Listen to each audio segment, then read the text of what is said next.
Bismillahirrahmanirrahim. Assalamualaikum warahmatullahi wabarakatuh.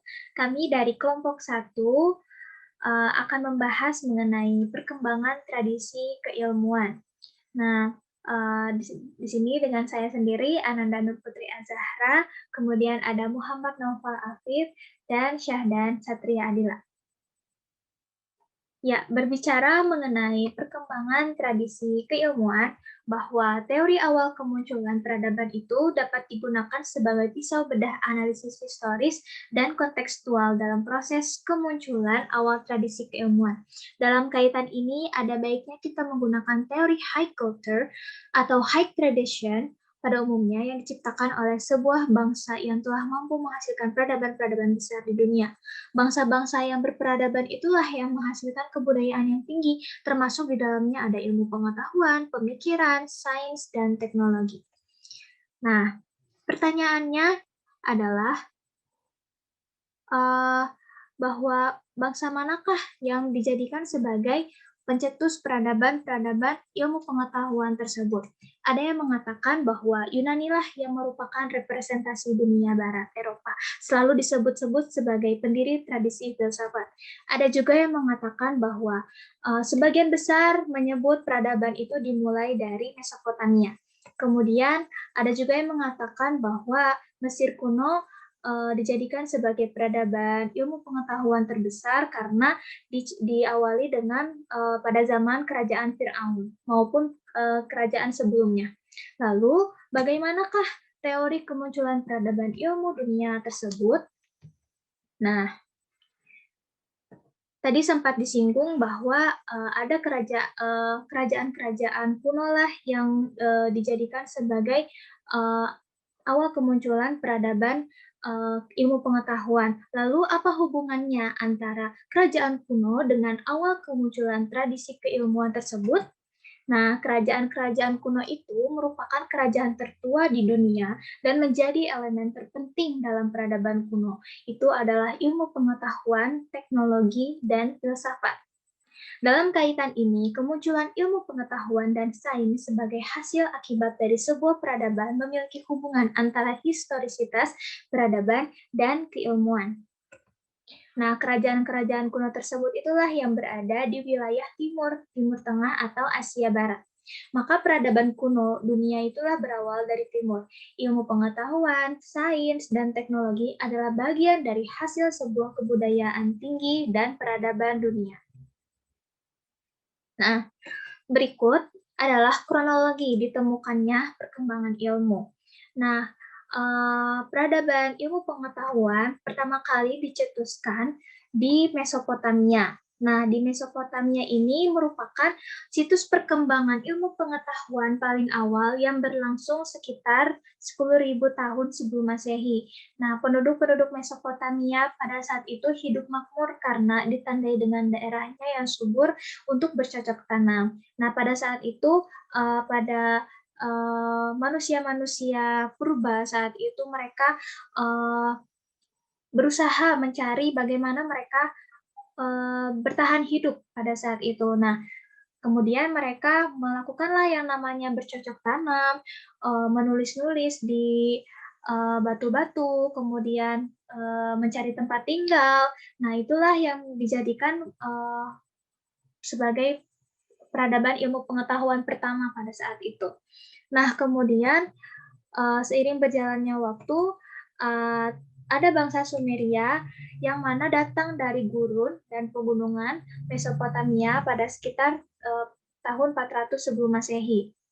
Nah, masyarakat Sumeria ini hidup dengan cara bertani, sebagaimana manusia-manusia purba di Mesopotamia saat itu, mengairi tanah garapan, membuat saluran air dari Sungai Eufrat dan Tigris. Hasil pertanian terpenting mereka yang paling terkenal adalah gandum. Jadi bangsa-bangsa Sumeria pada saat itu berkunjung ke Mesopotamia, mereka membantu manusia-manusia purba di sana dan bekerja sama sebagaimana apa yang bangsa Mesopotamia saat itu kerjakan, yaitu bercocok tanam, bertani, terus mereka mengembangkan teori bercocok tanam tersebut dengan membuat saluran air dari Sungai Efrat sampai dengan Tigris.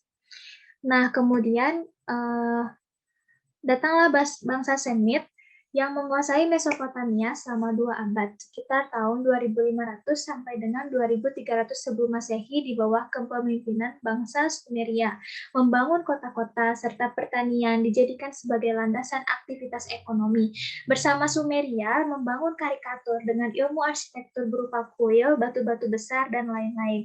Nah, jadi dari awal kronologi dari Mesopotamia, bangsa Sumeria, bangsa Semit, mereka terus mengembangkan ilmu pengetahuan baik dari berbagai macam sektor, dari bercocok tanam, kemudian ketika bangsa Sumeria datang bertani, mengairi tanah, kemudian pada saat bangsa Semit datang itu pun berkembang lagi, mereka membangun kota-kota, menjadikan pertanian sebagai aktivitas ekonomi, terus juga membangun karikatur ilmu arsitektur berupa kuil, batu-batu besar, dan lain-lain. Nah, dari sini juga sudah terlihat ilmu pengetahuan itu semakin berkembang dari tahun ke tahun, dari abad ke abad. Gitu. Selanjutnya, kronologi yang keempat, yaitu Babilonia. Nah, Babilonia ini kemudian menduduki Mesopotamia ketika kepemerintahan Hammurabi sampai sekitar sampai dengan tahun 1800 sebelum Masehi. Jadi pada saat itu sistem pemerintahan di kerajaan Babilonia ini memperhatikan yang namanya ketepatan dan tata tertib pada perhukuman. Bagi siapapun yang melanggar aturan, maka dijatuhi hukuman. Jadi pada saat kerajaan Babilonia ini memasuki Mesopotamia, diberlakukanlah ada yang namanya tata tertib yang disebut sebagai hukuman gitu. Nah, kemudian ada Mesir kuno.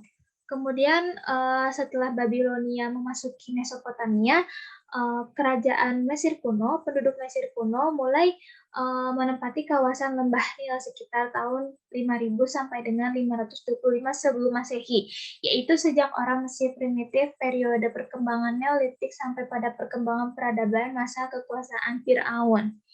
Nah, kemudian yang terakhir adalah Yunani kuno. Nah, pada tahun 332 sebelum Masehi, Alexander Agung dari Makedonia menaklukkan Mesir dengan pasukan Yunani. Pengaruh peradaban Yunani kuno dengan pemikiran dan kebudayaannya dapat tersebar ke seluruh Timur Tengah. Nah, pada saat perkembangan ilmu pengetahuan di Yunani kuno ini, semua perkembangan dari Mesopotamia sampai dengan Yunani kuno ini dikumpulkan serta para ilmuwan besar yang lahir di peradaban Yunani kuno ini, mereka menyusun perkembangan ilmu pengetahuan tersebut secara sistematis dalam berbagai bentuk seperti buku dan lain-lain. Nah, selanjutnya di sini ada kutipan dari seseorang yang bernama George J. Mowley. Menurutnya tak diragukan lagi bahwa manusia purba telah menemukan beberapa hubungan yang bersifat empiris yang memungkinkan mereka untuk mengerti keadaan dunia. Maksudnya adalah berbicara mengenai pengetahuan, bahwasanya pengetahuan itu lahir sejak manusia pertama kali diciptakan, maka perkembangannya sejak zaman purba secara garis besar, bahwa manusia sejak lahir pun mereka sudah bisa melahirkan yang namanya suatu ilmu pengetahuan. Nah, George Mowley ini juga menjelaskan bahwa pada tahap animisme, manusia itu menjelaskan gejala yang ditemuinya dalam kehidupan sebagai perbuatan. Nah, dari hal tersebut juga diketahui bahwa proses berpikir manusia itu menuntut mereka untuk menemukan sebuah metode belajar dari pengalaman dan memunculkan keinginan untuk menyusun sesuatu hal secara empiris serta dapat diukur. Nah, jadi berkat pemikiran-pemikiran manusia purba pada saat pada saat Mesopotamia itu menjadikan alasan bahwa bangsa Yunani pada saat peradaban Yunani itu mereka berinisiatif untuk mengumpulkan seluruh ilmu-ilmu, metode-metode belajar dari berbagai pengalaman-pengalaman manusia pada saat itu dikumpulkan, disusun secara sistematis yang mana akhirnya dijadikan sebagai pusat ilmu pengetahuan gitu. Nah, selanjutnya di sini ada perkembangan sejarah ilmu pengetahuan menurut Amsal Bahtiar. Dibagi menjadi 4 periode sebagai berikut. Yang pertama ada periode Yunani kuno, yang kedua ada periode Islam, yang ketiga periode Renaissance dan modern, yang keempat periode kontemporer. Nah, selanjutnya akan dijelaskan oleh rekan saya yaitu Muhammad Naufal Afif. Baik, terima kasih Ananda. Selanjutnya ada periode Yunani kuno. Berlangsung ya dari abad 6 sebelum Masehi sampai dengan abad 6 Masehi. Periode Yunani kuno adalah tempat bersejarah di mana sebuah bangsa memiliki peradaban. Oleh karenanya, Yunani kuno sangat identik dengan filsafat yang merupakan induk dari ilmu pengetahuan. Filsafat di tangan mereka menjadi sesuatu yang berharga bagi ilmu pengetahuan pada generasi-generasi setelahnya. Ia ibarat pembuka pintu-pintu aneka ragam disiplin ilmu yang pengaruhnya terasa hingga sekarang.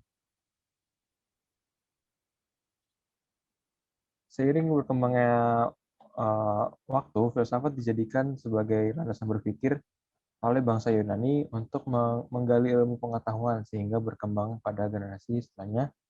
Zaman ini menggunakan sikap uninquiring attitude, suatu sikap yang senang menyelidiki sesuatu secara kritis dan tidak menerima pengalaman yang didasarkan pada sikap receptive attitude atau sikap menerima segitu saja.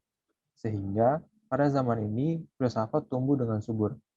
Yunani mencapai puncak kejayaannya pada puncak kejayaannya atau zaman keemasannya.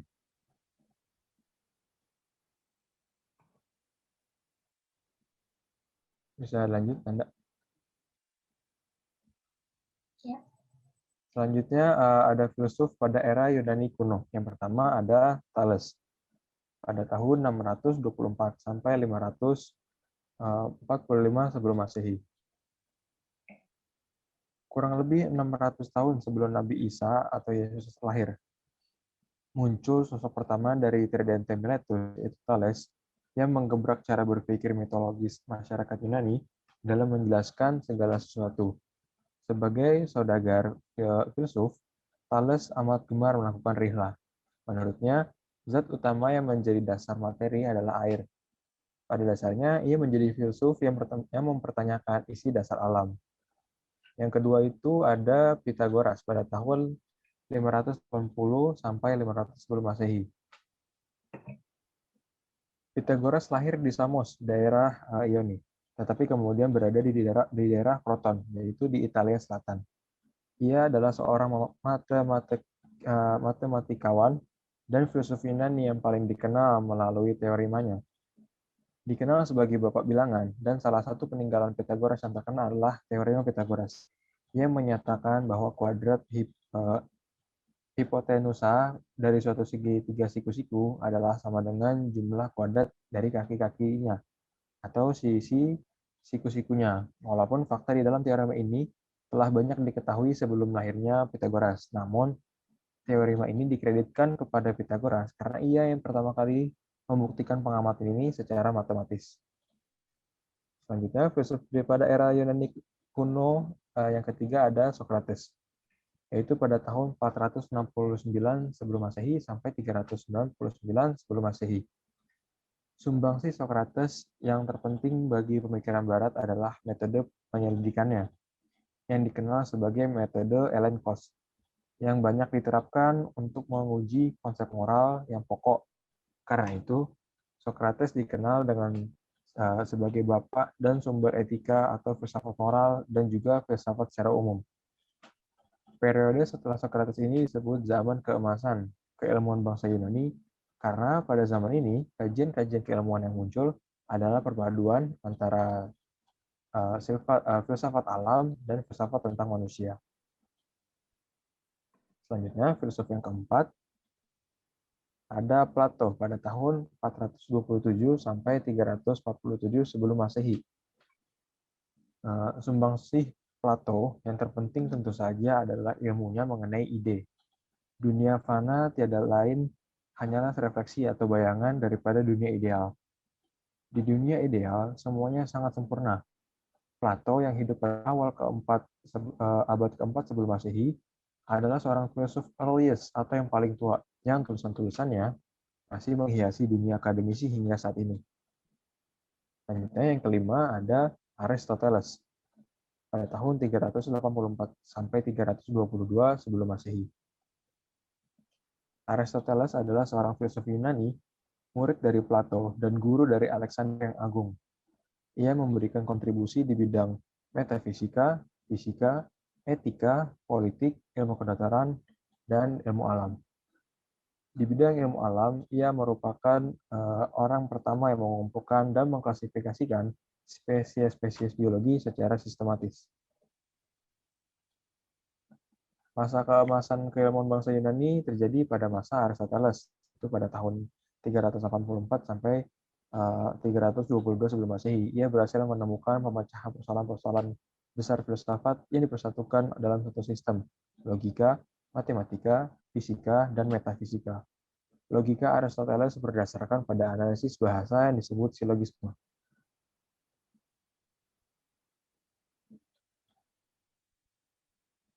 Selanjutnya, saya akan menjelaskan tentang periode Islam yang berlangsung sejak tahun 650 sampai 1250 Masehi.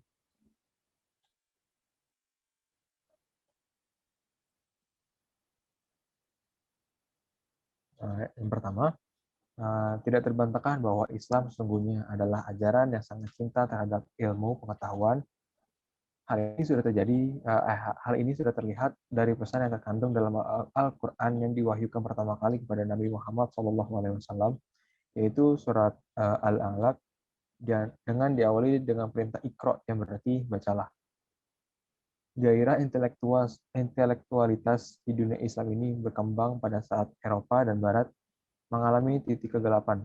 Masa kegelapan Barat itu sebenarnya merupakan masa kegemilangan umat Islam. Suatu hal yang berusaha disembunyikan oleh Barat karena pemikiran ekonom Muslim pada saat inilah yang kemudian banyak dicuri oleh para ekonom Barat.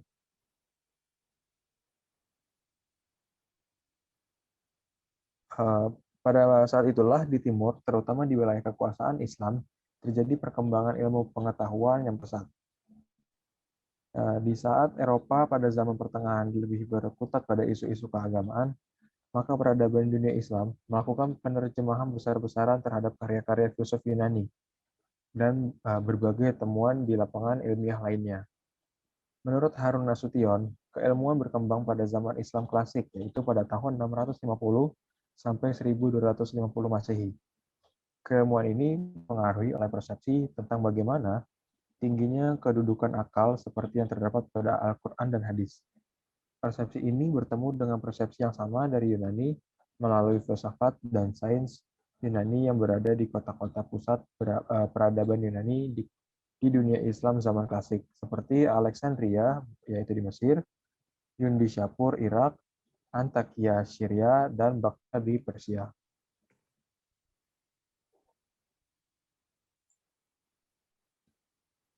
Selanjutnya adalah periode Renaissance dan modern, berlangsung pada abad ke-14 Masehi.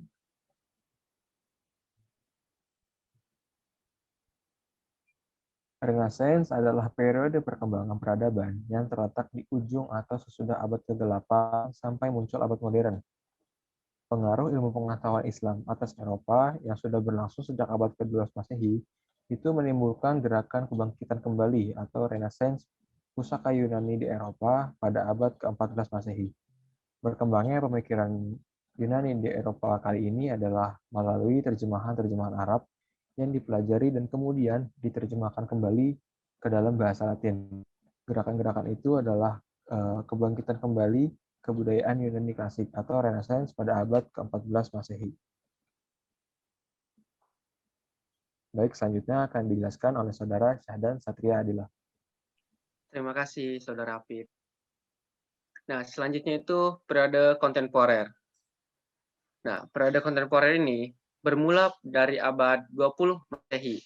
Nah, pada zaman ini, bidang fisika menempati kedudukan paling tinggi dan banyak dibicarakan oleh para filosof.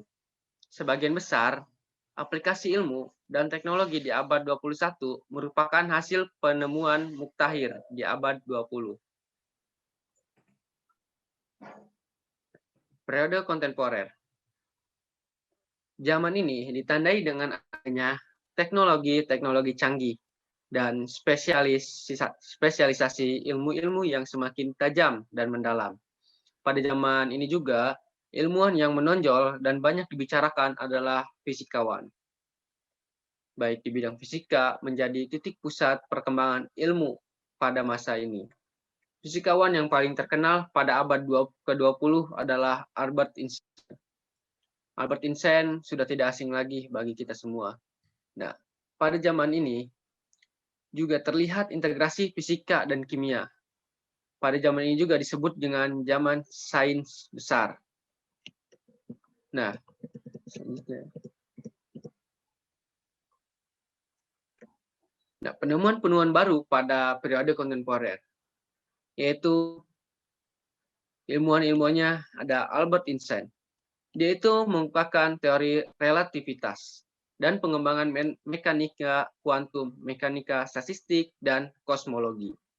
Nah, teori relativitas itu adalah teori yang membahas mengenai kecepatan dan percepatan yang diukur secara berbeda melalui kerangka acuan. Nah, kalau pengembangan mekanika kuantum itu menjelaskan tentang sistem atom dan subatom. Terus ada mekanika statistik. Mekanika statistik, Albert Einstein itu mengarah pada penjelasannya mengenai teori partikel dan gerak molekul. Dan dia juga menemukan model kosmologi relativistik. Pertama, bahwa alam semesta statis yang menuntut bahwa ruang tidak mengembang atau menyusut, melainkan stabil secara dinamis. Nah, ilmuwan yang kedua itu Linus Pauling.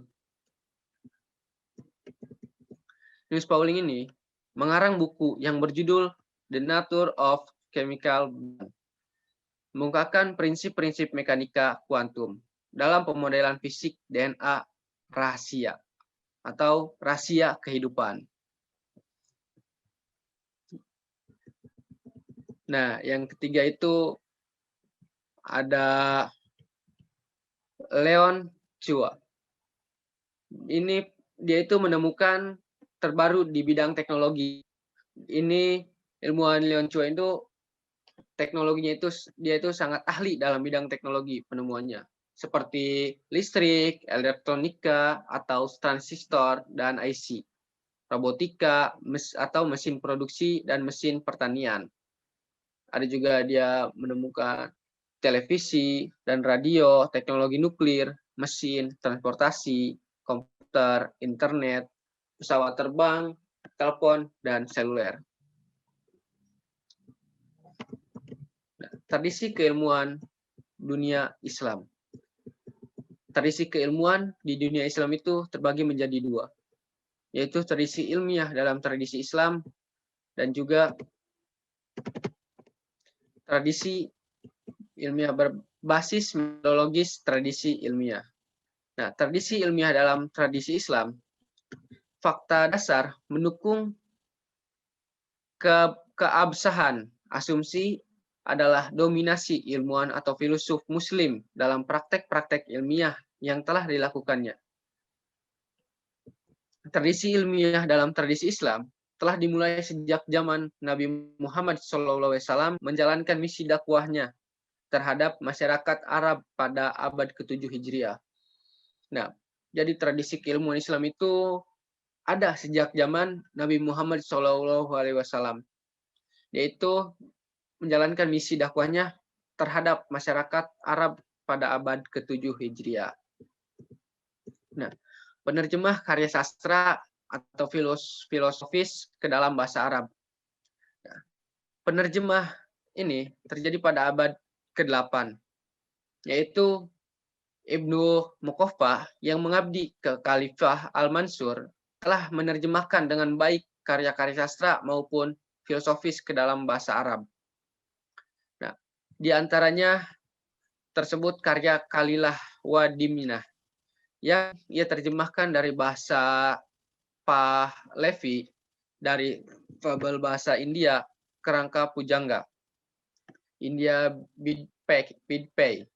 Nah, selain itu, dia juga menerjemahkan Kudainamah atau sejarah raja-raja Persia, dan juga Ain Namah itu kitab Majd. Pada awal abad ke-9, khususnya pada masa Harun ar-Rasyid, sebuah risalah India yang terkenal, Siddhanta, itu diterjemahkan dalam bahasa Arab oleh Muhammad bin Ibrahim Al-Fajari, yang dilaporkan sebagai orang pertama kali membangun astrolabe dalam Islam. Nah, astrolabe itu adalah instrumen klasik dalam astronomi yang sering digunakan untuk menentukan posisi benda langit tanpa menghitung. Luar biasa sekali. Zaman ilmuwan-ilmuwan Islam itu sudah bisa menghitung posisi benda langit tanpa menghitung. Dan salah seorang dari 2 astronom musim awal. Selanjutnya itu basis metodologis tradisi ilmiah Islam. Nah, perkembangan manuskrip karya ilmiah filosofis kuno, terutama Yunani, merupakan salah satu faktor fundamental yang mendorong kemajuan ilmiah dalam dunia Islam. Nah, perburuan manuskrip ini mencerminkan kehausan para ilmuwan Muslim klasik akan pengetahuan. Jadi, memburu manuskrip itu merupakan ilmuwan itu menjadi haus akan pengetahuan. Nah, yang kedua itu ada menerjemah. Nah, menerjemah kali pun sering dianggap sebagai sesuatu yang sepele. Nah, padahal menerjemah itu sesungguhnya telah memainkan peran penting yang cukup penting dalam perkembangan dunia ilmu pengetahuan. Seperti tadi, pada abad ke-8 itu Ibnu Muqaffah dalam karya-karyanya sastra maupun filosofis menerjemahkan ke dalam bahasa Arab. Yaitu menerjemahkan ke dalam bahasa Arab.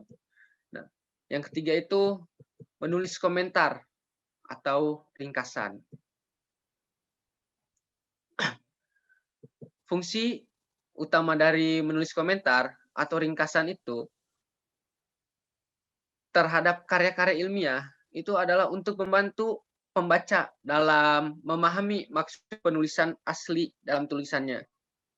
Nah, fungsinya itu dirasakan oleh Ibnu Sina ketika mencoba memahami metafisika Aristoteles.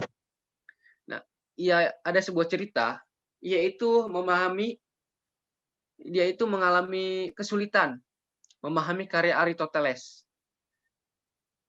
Nah, dia itu membaca walaupun dia sudah membaca 40 kali, dia itu masih merasa kesulitan. Ibnu Sina itu masih merasa kesulitan, belum teratasi walaupun sudah membaca 40 kali. Nah, setelah Ibnu Sina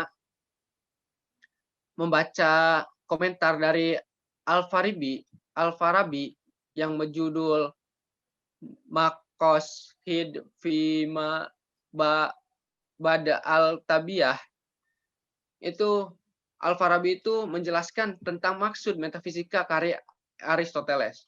Nah, ketika Ibnu Sina sudah membaca komentar Al-Farabi, itu Ibnu Sina akhirnya mengerti tentang karya Aristoteles itu.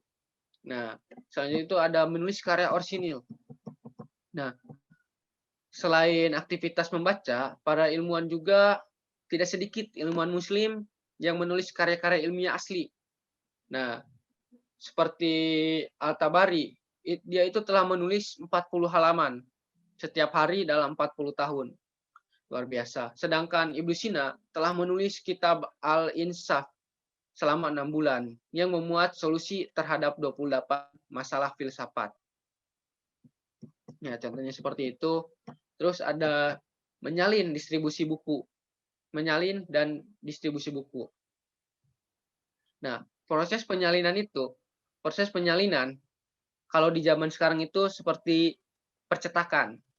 Nah, tapi hanya saja pada masa dulu, proses penyalinan itu seringkali dilakukan secara langsung dengan ahli kepada para muridnya. Jadi, kita ingin menyalin karya seorang guru, itu kita harus datang ke gurunya langsung. Dengan kita menulis, kita harus datang bertemu secara langsung dengan gurunya. Nah, dikatakan bahwa ahli filologi Al-Bawardi telah mendiktekan langsung dari ingatan masalah logistik sebanyak 30.000 halaman. Luar biasa. Al-Bawardi itu telah mendiktekan secara langsung sebanyak 30.000 halaman. Sudah kebayang. Demikian juga dengan Abu Bakar Al-Anbari yang konon mendiktekan 45.000 halaman hadis Rasulullah dan telah mampu menurut pengakuannya dirinya sendiri menghafal 30 buku. Nah, yang terakhir ada diskusi ilmiah dan seminar. Nah, sudah tidak asing lagi, diskusi ilmiah dan seminar itu merupakan salah satu solusi untuk memecahkan suatu masalah diskusi. Nah, diskusi dan seminar itu merupakan aktivitas yang dimiliki peran penting terhadap perkembangan dunia keilmuan dalam tradisi Islam. Jadi diskusi itu sudah menjadi tradisi dalam dunia Islam. Pada zaman keemasan Islam, ada beberapa bentuk kegiatan diskusi ilmiah yang dilakukan. Seperti halnya diskusi-diskusi ilmiah yang diselenggarakan di majelis-majelis kajian di lingkungan Istana Al-Ma'mun, yang biasanya dihadiri oleh para sarjana ternama pada saat itu. Nah, selanjutnya itu kontribusi keilmuan dunia Islam. Nah, dalam sejarah, Islam dibuktikan dengan maraknya perkembangan ilmu dari berbagai bidang dan munculnya ratusan bahkan ribuan sarjana Muslim. Nah, Islam memberikan apresiasi yang amat tinggi terhadap akal, demikian tingginya hingga menempati posisi urgen dan vital dalam mengumumkan wacana keislaman. Nah,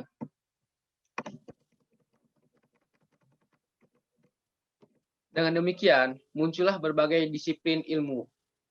Hal ini dalam sejarah dibuktikan dengan maraknya perkembangan ilmu di berbagai bidang dan munculnya ratusan bahkan ribuan sarjana Muslim yang tadi disebutkan yang tadi setelah saya bacakan. Nah, kontribusi dalam keilmuan Islam itu pengaruh Averroisme terhadap pencerahan pendidikan. Nah, pikiran-pikiran Ibnu Rus terhadap berhasil membuka cakrawala baru bagi dunia ilmu pengetahuan. Nah, pikiran-pikiran Ibnu Rus itu telah berhasil membuka cakrawala bagi dunia ilmu pengetahuan. Eksplorasi Ibnu Rus terhadap dunia telah mengundang animo besar-besaran bagi kalangan pelajar dan sarjana, baik dunia Islam maupun Barat. Nah, untuk mentransfer pikiran-pikirannya, transformasi pandangan-pandangan Ibnu Rus dapat diakses melalui karya-karyanya. Jadi, Ibnu Rus itu mempunyai karya-karyanya dan perkuliahan di berbagai universitas.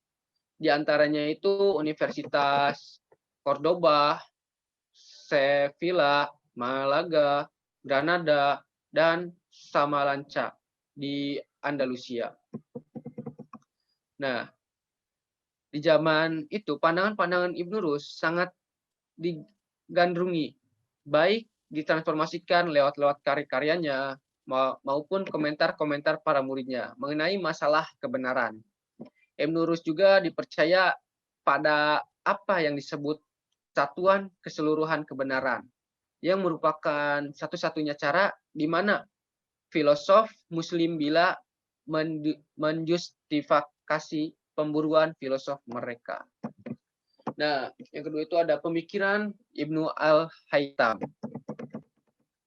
Nah, ia merupakan orang pertama yang menulis dan menemukan berbagai data penting mengenai cahaya.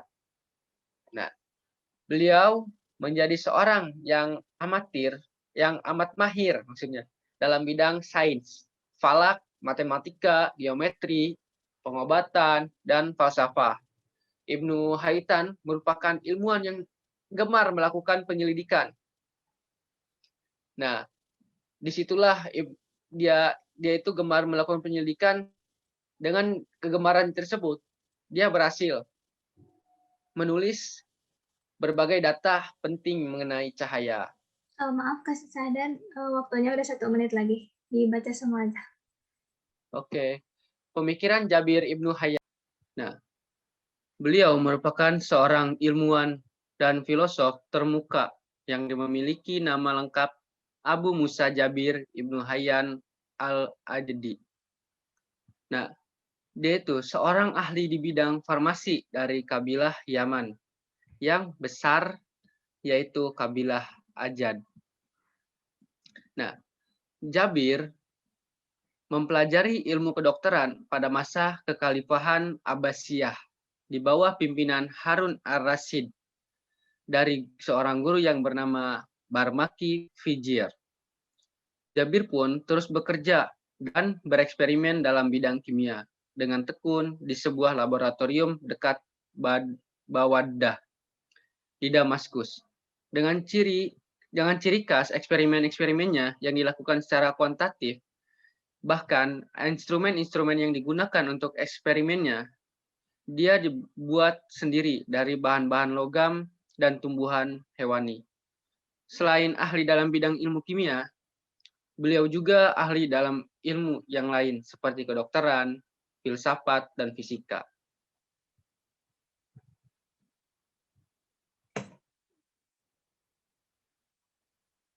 Terima kasih. Saya kembalikan ke moderator. Baik, terima kasih kepada Saudara Syahda Satriadila yang telah menyampaikan materinya. Cukup sekian presentasi dari kami kelompok 1. Wassalamualaikum warahmatullahi wabarakatuh.